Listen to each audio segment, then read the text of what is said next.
Terima kasih Anda masih menyaksikan Gelar Perkara Saudara. Lantaran cemburu buta, ada seorang pria di Depok, Jawa Barat tega menghabisi nyawa kekasihnya sendiri.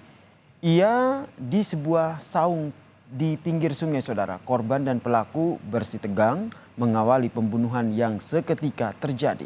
Lantas bagaimana akhirnya polisi mengungkap perkara ini? Berikut ini penelusurannya untuk Anda.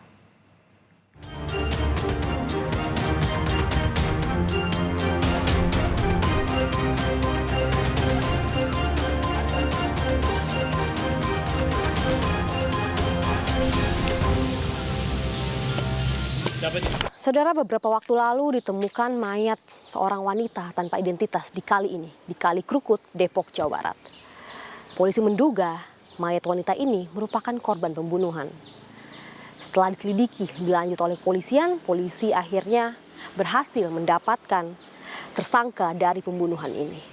Tanpa diduga, seorang pria yang merupakan kekasih dari wanita ini diduga telah membunuh kekasihnya sendiri. Kita akan cari tahu, saudara, apa sebenarnya motif yang membuat pria ini tega mengakhiri hidup kekasihnya sendiri.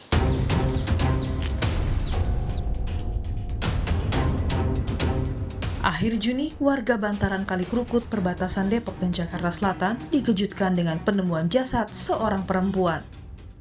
Jasad tanpa identitas ini kemudian dibawa polisi untuk diidentifikasi. Dari hasil pengembangan, polisi mencurigai jasad perempuan tersebut merupakan korban pembunuhan. Saudara, pada awal temuan jasad korban ini, polisi tidak menemukan adanya tanda-tanda kekerasan pada tubuh korban. Namun, tetap saja polisi merasa ini merupakan hal yang janggal. Setelah investigasi lebih lanjut, akhirnya polisi menemukan fakta bahwa jasad ini merupakan korban pembunuhan. Pak Rasman, ini kan kemarin ada penemuan mayat perempuan ya Pak di Kali Krukut ini. Kalau misalkan Bapak sebagai warga sekitar yang tinggal di pinggir kali ini, Bapak dengar nggak ada berita itu Pak? Dengar sih dengar. Pada waktu itu cuman di sini nggak pada tahu warga sini. Cuma langsung tahunya di sana di Dan Matoa itu komplek. Oke. Matoa. Pak, ini kan kalau misalkan dari pantauan kami sejak tadi ya Pak ya, ini kan banyak yang lewat juga warga di sini kan Pak ya, siang-siang. Tadi beberapa kali motor juga lewat, tapi nggak ada yang tahu gitu Pak, ketika jenazah itu ngapung gitu, nggak ada yang tahu ya Pak ya? Pada waktu itu kan jam siang kalau nggak salah sore, hari Kamis sore kalau benar ya. Tapi di sini nggak hujan. Kali itu sore emang banjir, air banjir. Mungkin itu mungkinan bareng air itu kali dia lintasnya sampai di Giden Matoa. Oh, berarti tidak pernah ada terlihat di sini dan nggak nyangkut di sini juga ya Pak ya? Warga sini nggak tahu sama sekali. Sama sekali. Tahu udah tahu ada mayat di sana gitu. Itu kan ini kalau kita lihat kan kalinya kan nggak dalam-dalam banget kan Pak, cetek gitu ya. Kalau misalkan hujan ini emang kali ini nih meluap atau gimana sih Pak? Ya memang banjir kalau hujan banyak ya banjir sehingga jembatan ini nih di bawah jembatan ini mentok nih air mentok di bawah nih jembatan air. Kalau itu airnya banyak. Kalau banyak, tapi kalau airnya sedikit ya enggak standar aja begini airnya. Jadi standarnya kayak gini aja nih hari-hari nih Pak? Gini setiap hari-hari ini kalau hujan banyak. Tapi kalau hujan banyak, ya dari Bogor dari situnya hujan banyak, ya dia naik memang. Jadi emang dugaan warga sekitar ini jenazah itu melintas ketika hujan besar, air besar, kemudian ke bawah. Kami pun mencoba menggali fakta lebih dalam. Kami dapati jika pembunuhan dilakukan oleh kekasih korban. Menurut pengakuan pelaku, pembunuhan benar ia lakukan lantaran korban memiliki hubungan dekat dengan pria lain. Kalau misalkan Mas dengan korban ini, kan hubungannya adalah sepasang kekasih. Gitu, Mas, ya. Lalu kami boleh tahu nggak Mas, apa sih yang kemudian akhirnya membuat Mas tega mengakhiri hidup kekasih Mas sendiri? Cemburu. Cemburu karena apa Mas? Cemburu karena melihat ada SMS, ada WA dan telepon. Pertama menemukan, bertemu waktu itu di jalanan, lalu melihat WA sama telepon. Cemburu, berarti Mas sama korban ini sudah menjalin hubungan ini berapa lama Mas? Dan baru.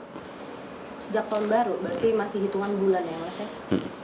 Lalu untuk kemudian Mas akhirnya mengakhiri nyawa dari kekasih Mas sendiri itu bisa diceritain nggak Mas sebenarnya apa yang men-trigger dan kemudian apa yang terbesit di benak Mas pada saat itu kemudian akhirnya tega mengakhiri nyawa korban Mas? Itu sakit hati. Murni sakit hati? Murni sakit hati. Lalu apakah memang awalnya niat Mas? Enggak. Gak niat ya Mas? Nggak ada niat saya untuk membunuh. Sama sekali nggak ada. Lalu kemudian akhirnya Mas membuang jasad korban setelah memastikan bahwa si korban ini meninggal. Itu kenapa Mas? Kenapa kemudian akhirnya dibuang jasad korban ini ke kali? Karena untuk menghilangkan jejak aja. Saya buang ke sungai, lalu saya pergi. Aktivitas Mas dengan korban ini selama berpacaran itu seperti apa sih Mas? Apakah sering bertengkar? Atau hubungan seperti apa sih yang Mas jalin dengan korban ini? Korban ini orang yang seperti apa sih Mas di mata Mas? Dia orang asik. Suka canda tawa lalu di motor. Nggak pernah sih saya bertengkar. Cuma 2 kali doang bertengkar. Ketika saya melihat dia sama cowok. Lalu memang apakah korban ini punya banyak teman pria Mas? Kemudian akhirnya Mas cemburu? Kalau teman pria sih enggak sih ya, enggak terlalu. Cuman kalau tamu iya. Namanya pekerjaan LC kan, pasti kan banyak tamu. Jadi Mas cemburu lah dengan pekerjaan korban ini? Kok ya? Masa kerjaan saya nggak cemburu. Ketika saya melihat dan langsung dari WA dan telepon, itu saya cemburu. Karena tamu-tamunya saya tahu semua. Polisi menyebut sebelum menghabisi nyawa korban, pelaku FR dan korban ID sempat terlibat pertengkaran. Pelaku lantas gelap mata dan mengakhiri nyawa korban di pinggiran sungai. Polisi dapat mengungkap perkara ini atas kesaksian rekan pelaku yang mengetahui malam terjadinya pembunuhan. Bagaimana sih Pak awalnya kemudian polisi ini merasa ini adalah janggal dan curiga bahwa ini merupakan korban pembunuhan Pak? Ya, pertama kita menduga bahwa ini adalah seorang wanita, ditemukan jenazahnya di aliran sungai. Itu pertama sudah janggal menurut kita. Kemudian kita cari informasi dari orang terdekat, ya dapat informasi bahwa korban memiliki seorang pacar. Nah, kemudian kita coba gali lagi dari beberapa rekan, baik rekan korban maupun rekan pacar korban yang sebagai pelaku. Kemudian ada saksi kunci yang menyatakan bahwa memang malam itu terjadi cekcok depan rumah saksi. Kemudian korban dibawa oleh pelaku ke bawah. Kebetulan kali yang dibuat dihanyutkan ini adalah posisinya berada di bawah rumah saksi. Berarti artinya tidak jauh dari? Ya, tidak jauh. Kemudian tempat kejadiannya Pak ya? Ya. Kemudian saksi diajak oleh pelaku karena pelaku kembali lagi untuk ikut ke bawah ke kali. Nah, setelah itu kemudian pelaku menunjukkan kepada saksi bahwa korban ada di saung ya atau balai-balai, di situ tertidur. Nah, disitulah pelaku berbicara atau bertanya kepada saksi untuk mengecek apakah korban masih hidup atau enggak, gitu ya. Kemudian saksi setelah melihat kondisi korban, meskipun belum tahu apakah korban sudah meninggal atau belum ya, saksi kemudian pergi dari lokasi dan tidak mau ikut campur dengan kejadian ini. Namun karena kita mendapat informasi, akhirnya dia terbuka untuk memberikan informasi terhadap kita bahwa kemungkinan pelaku adalah pacar korban. Kemudian dari mana sih Pak kemudian pelaku ini mendapatkan alat pembunuhan, atau kemudian setelah hasil penyelidikan apakah polisi menemukan ada indikasi ini adalah pembunuhan berencana atau seperti apa Pak temuannya? Ya, jadi diduga setelah cekcok akibat cemburu dengan korban, pelaku kemudian mengajak korban ke bawah ke pinggir kali ya. Di situ kemudian terjadi cekcok lagi. Nah, pada saat di lokasi di situ ada saung, di situ banyak kain-kain ya, termasuk kain sarung, kain batik di situlah. Nah, salah satu kain itu digunakan oleh pelaku untuk menjerat leher korban. Maksud awalnya adalah untuk memberikan pelajaran kepada korban, ya melukai gitu ya, tidak sampai membunuh gitu ya, menghilangkan nyawa gitu ya. Namun akhirnya ternyata setelah korban dinyatakan mungkin meninggal dunia, terlihat baru pelaku menghubungi saksi di atas. Artinya memang tidak ada temuan bahwa ini adalah pembunuhan berencana ya Pak? Ya, sampai saat ini belum ada ya. Nah. Pak, kemudian kan dari tadi Bapak menyebutkan bahwa pelaku dan korban ini cekcok. Lalu sebenarnya apa sih Pak alasan mereka cekcok ini, dan kemudian apa motif dari pembunuhan ini Pak? Ya, jadi berawal daripada saat bertemu, ternyata ada sebuah chat ya, yang diduga berasal dari seorang laki-laki. Yang kebetulan terbaca oleh pelaku. Kemudian pelaku memaksa korban untuk menghubungi laki-laki tersebut. Isinya, sayang kamu ada di mana, intinya seperti itulah. Kemudian pada saat korban menghubungi lelaki tersebut di telepon ya, si lelaki yang dihubungi kemudian mematikan handphonenya. Disitulah terjadi cekcok, gitu ya. Akhirnya kita dapat informasi bahwa pelaku juga melarikan diri ke arah Brebes, Jawa Tengah.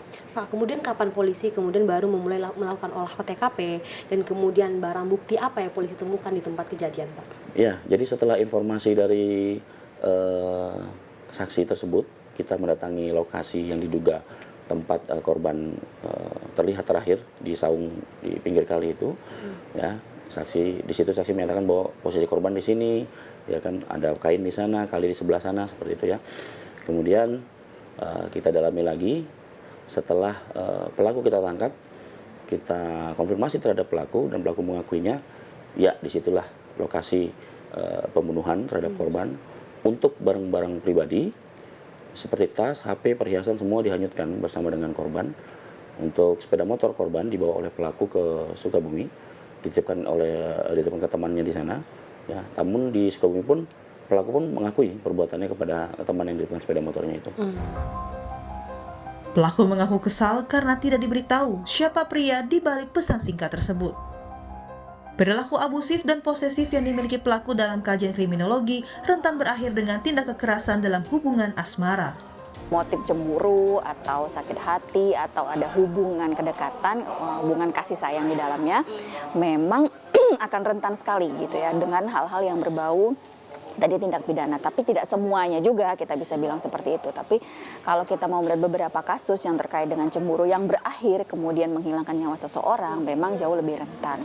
Karena di antara keduanya, antara pelaku dan korban yang punya relationship tadi ya, relasi pacaran gitu kan, punya kedekatan secara emosional gitu ya kan, ada hubungan kasih sayang di dalamnya gitu ya. Ketika ada intensivitas komunikasi, intensivitas aktivitas antara keduanya, pelaku dan korban, maka ada hal-hal yang ketika satu sama lain tidak sesuai dengan jalan atau rencana atau hubungan keduanya, maka muncullah tadi ada keinginan untuk melakukan kekerasan tadi gitu ya kan.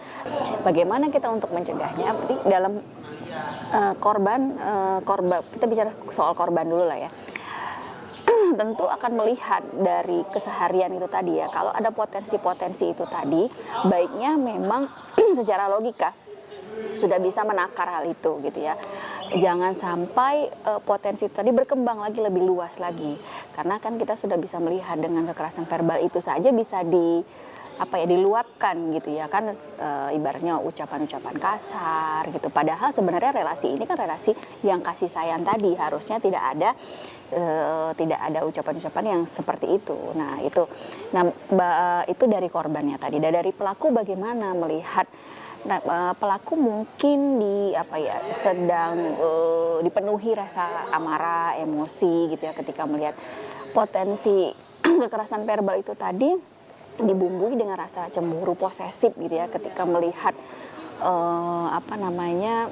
kekasihnya atau pasangannya gitu ya, namanya orang posesif gitu ya, namanya orang cemburu.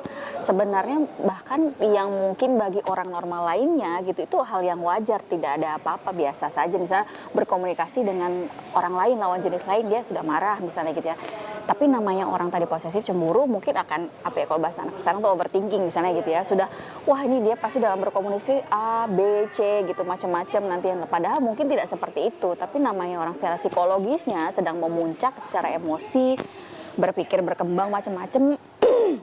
Itulah tadi akhirnya muncullah tadi ada suatu pemikiran tadi ya, rasa memiliki yang lebih tinggi tadi, bahwasannya dia tidak bisa menerima pasangannya tadi, bahkan berkomunikasi pun dengan orang, sehingga ya sudah gitu ada yang meluapkan rasa amarah itu akhirnya bisa saja menghilangkan nyawa orang lain. Yang memiliki, yang berlebih, kemudian cinta yang tadinya indah berakhir menjadi mimpi buruk hingga menghilangkan nyawa korban.